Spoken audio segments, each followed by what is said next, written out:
Hi hello வணக்கம். நான் உங்கள் Kavitha Rajesh. Welcome back to my channel. இன்றைக்கி என்ன பார்க்க போகிறோன்னா, ஒரு துளி கசப்பு கூட இல்லாத பாவக்காய் புளிக்குழம்பு அண்டு கொத்தவரங்காய் பொரியல் தான் பார்க்க போகிறோம். சில பேர் பாவக்காயை எடுக்க மாட்டாங்க, ஏன்னா ரொம்ப கசப்பாக இருக்கும் அப்படின்னு சொல்லிட்டு. ஆனால் பாவக்காய் வாரத்தில் ஒரு நாள் செஞ்சு கொடுங்க, குழந்தைங்களுக்கு நம்மளுக்கு எல்லாத்துக்குமே ரொம்ப நல்லது. அதை எப்படி கசப்பு இல்லாமல் செய்யலாம் அப்படின்னு சொல்லி பார்க்கலாம் வாங்க. பாவக்காயை சட்டியில் எண்ணெயை ஊற்றி பாவக்காயை போட்டு நல்லா வதக்கி எடுத்துக்கலாம். ஒரு 10 நிமிஷம் வதக்கி நம்ம தனியாக எடுத்து வச்சுக்கலாம். இந்த மாதிரி செஞ்சு கொடுங்க, குழந்தைங்க கூட நல்லா விரும்பி சாப்பிடுவாங்க. வயிற்றில் இருக்க புழு பூச்சி எல்லாமே செத்து போயிடும். அதனால் இந்த மாதிரி வாரத்தில் ஒரு வாட்டி செஞ்சு கொடுங்க. பாவக்காய் உடம்புக்கு ரொம்பவும் நல்லது. இப்போ நம்ம வதக்கி ஒரு தனியாக தட்டில் போட்டு வச்சாச்சு. அதே சட்டியில் ஒரு 2 ஸ்பூன் எண்ணெய் ஊற்றிக்கலாம். சில பேர் செய்கிறப்ப ரொம்ப எண்ணெய் ஊற்றி செய்வாங்க. அந்த ரொம்ப எதுக்கு நம்ம எண்ணெய் ஊற்றணும், அளவாக எண்ணெய் ஊற்றிக்கலாம். ரொம்ப எண்ணெய் ஊற்றினா நம்ம உடம்புக்கு தான் கெடுதல். அந்த மேலே அப்படியே தகன்னு அந்த எண்ணெய் மிதக்கும். அந்த மாதிரி இல்லாமல் நம்ம இப்போ கசப்பே இல்லாத புளிக்குழம்பு செய்ய போகிறோம்.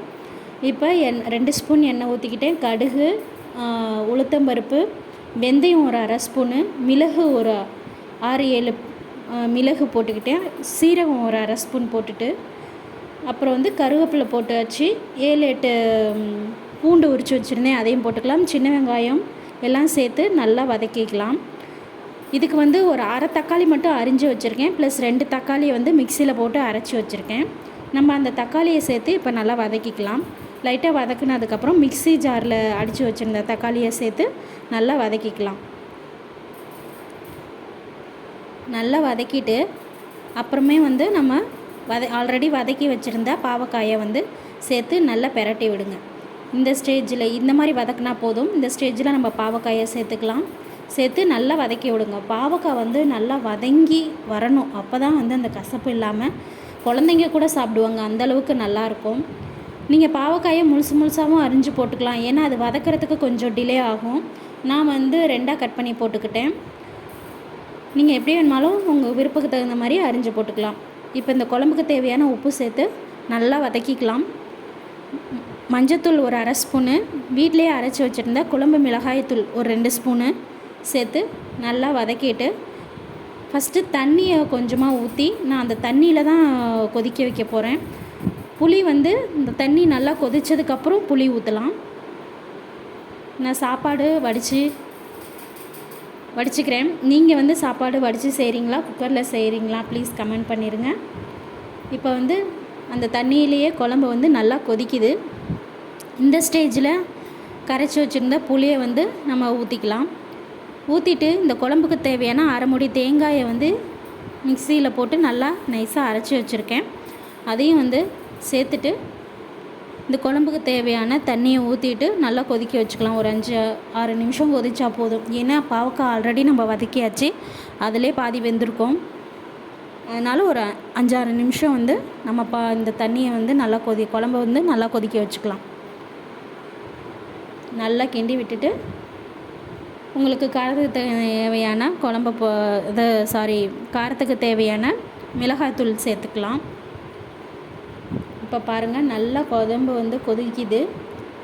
நம்ம வதக்கினதுலேயும் எண்ணெய் இருக்கும், தாளிக்கிறப்பையும் எண்ணெய் இருக்கும். அந்த எண்ணெயே பாருங்கள் பிரிஞ்சு மேலே வந்துருச்சு. ரொம்பலாம் எண்ணெய் ஊற்றலை, அந்த எண்ணெயே நல்லா சூப்பராக மேலே வந்திருக்கு. இப்போ தனியாக எடுத்து ஊற்றிக்கலாம். அவ்வளோதாங்க, பாவக்காய் புளி குழம்பு ரெடி ஆயிடுச்சு, கசப்பே இல்லாத. இப்போ ரசம் வச்சுக்கலாம். ஆல்ரெடி ரசத்துக்கு தக்காளி புளி எல்லாம் போட்டு கலந்து வச்சுருக்கேன். சும்மா தாளித்து மட்டும் விட்டு ஒரு கொதி ஊற்றி எடுத்து வச்சுக்கலாம். எங்கள் வீட்டில் எப்போவுமே ரசம் இல்லாமல் இருக்காது, டெய்லியும் ரசம் வச்சுருவோம்.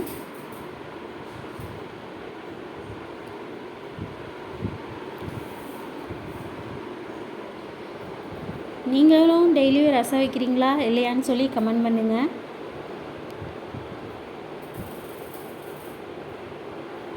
உப்பு நான் தக்காளி புளி கரைச்சப்பயே உப்பு அதில் சேர்த்துக்கிட்டேன், அதனால் நான் உப்பு சேர்க்கல.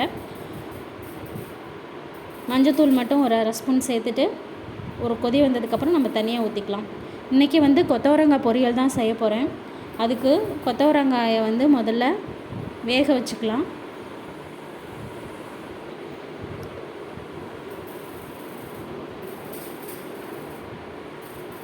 கொத்தவரங்காயை நான் தண்ணியில் போட்டு ஒரு 5 நிமிஷம் வேக வச்சுக்கிறேன். பிள்ளைங்களுக்கு லஞ்சு பாக்ஸுக்கு இன்றைக்கி வந்து பாவக்காய் புளி குழம்பு தான் கட்டி கொடுத்தேன். மார்னிங்கும் அது தான் சாப்பிட்டாங்க. ரொம்ப சூப்பராக இருக்குது, பாவக்காய் போடுமா அப்படின்னு சொல்லி சாப்பிட்டாங்க. ஒரு 2 ஸ்பூன் எண்ணெய் ஊற்றிக்கலாம். கொத்தவரங்காய் வெந்துருச்சு, தனியாக வடித்து எடுத்து வச்சுக்கலாம். 2 ஸ்பூன் எண்ணெய் ஊற்றிட்டு கடுகு, உளுத்தம்பருப்பு, கடலைப்பருப்பு, சீரகம் ஒரு 1/2 ஸ்பூனு, கருவேப்பிலை, வெங்காயம் சேர்த்து நல்லா வதக்கிக்கலாம். கொத்தவரங்காய் பொரியலுக்கு தேங்காய் சேர்த்துக்கோங்க. தேங்காய் சேர்த்தா தான் ரொம்ப நல்லாயிருக்கும். தேங்காய் சேர்த்துக்கோங்க. நான் ரசத்துக்கு ஆல்ரெடி இடித்து வச்சுருந்தேன். சீரகம், மிளகு, பூண்டு போட்டு இடித்து வச்சுருந்தேன் இல்லையா, அதையே கொஞ்சமாக எடுத்து வச்சுருக்கேன். அதையும் வந்து கொத்தவரங்காயோடு சேர்த்துக்கிட்டால் ரொம்ப சீரக வாசனை நல்லாயிருக்கும். இதுக்கு தேவையான உப்பு போட்டுக்கிட்டு வேக வச்சு எடுத்து வச்சுருந்த கொத்தவரங்காயை சேர்த்துக்கலாம். சேர்த்துட்டு நல்லா வதக்கிக்கலாம். ஆல்ரெடி வெந்துருச்சு, அதனால் ஒரு 5-6 நிமிஷம் இது வதக்கினா போதும், தேங்காய் சேர்த்து. இப்போ வெங்காயத்தோடு சேர்த்து நல்லா பெரட்டி விட்டுக்கலாம். பெரட்டி விட்டுட்டு இந்த ஸ்டேஜில் நம்ம தேங்காய் துருவி வச்சதை வந்து சேர்த்துக்கலாம். தேங்காய் சேர்த்துட்டோம்.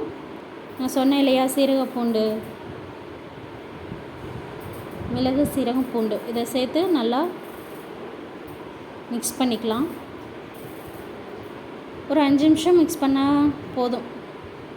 ஆல்ரெடி வெந்த காய் தான், அதனால் ரொம்ப ஓவராக குக் பண்ண வேணாம். ஒரு 5 நிமிஷம் வெந்தாவே போதும். பாருங்கள், சூப்பராக ரெடி ஆயிடுச்சு. பார்க்கும்போதே சாப்பிடணும் போல் இருக்குது. ப்ளீஸ் இந்த மாதிரி செஞ்சு கொடுங்க. ப்ளீஸ் நம்மளோட சேனலை சப்ஸ்கிரைப் பண்ணுங்கள். தொடர்ந்து வாட்ச் பண்ணுங்கள். ஓகே, பாய், தேங்க்யூ.